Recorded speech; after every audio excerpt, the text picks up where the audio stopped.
synimi i parë dhe i fundit, se pastaj unë kam punu në Suedi, kam punu me NATO-n, Suedia si antar i nëndegës e NATO-s në atë kohë, ka pas për detyrë me bashkëpunu me krejt shtetet e NATO-s, kishën programet të veçanta.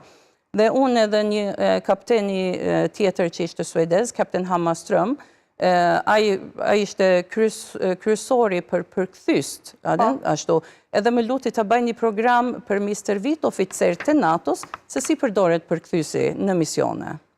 Se duhet një me pas një farë cilësie, me dit me fol, ose me dit me zgjedhe edhe përkthyst, e kanë programin e vetë, por edhe oficerët tjerë që dalin në misione e kanë programin e vetë, e këtë program unë e bashkë me Hammarströmin, kaptenin e kanë ndërtu për NATO. Po mirë, gjithsesi, për para se dalim të kjo pjesë, do doja shumë të diskutoja pak për misionin si ushtare suedeze pikrisht në Kosovë, dhe kjo ka ndodhur në vitin 1999-2000, apo jo?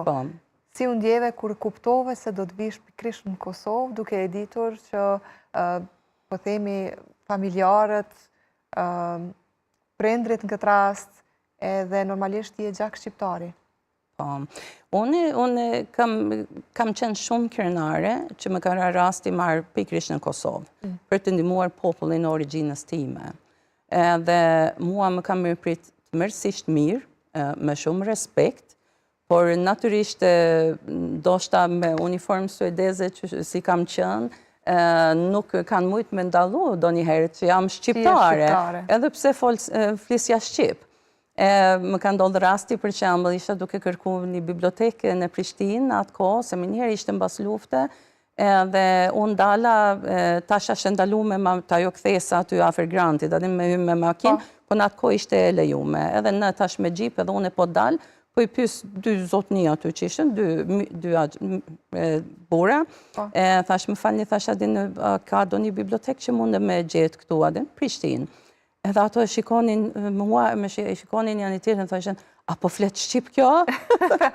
Nuk e kuptonin, nuk mu ishen me perceptu, që unë më uniformë suedeze edhe biondine, adin si flasë Shqip, disi, ishte shumë interesante. E këto lloj gjërat edhe më kanë shty, edhe më kanë dhënë frymëzim, disi se naturisht ato gjithu knatë se më gëzojshën shumë, kur më shihnin. Patjetër. Ju a spjegoje që je shqiptare me origjinë? Si ndjeshin ato momente kur shishin një ushtare suedeze në fakt, por gjithsesi me origjinë shqiptare? Mua më thojshin, je burnesh, më thojshin.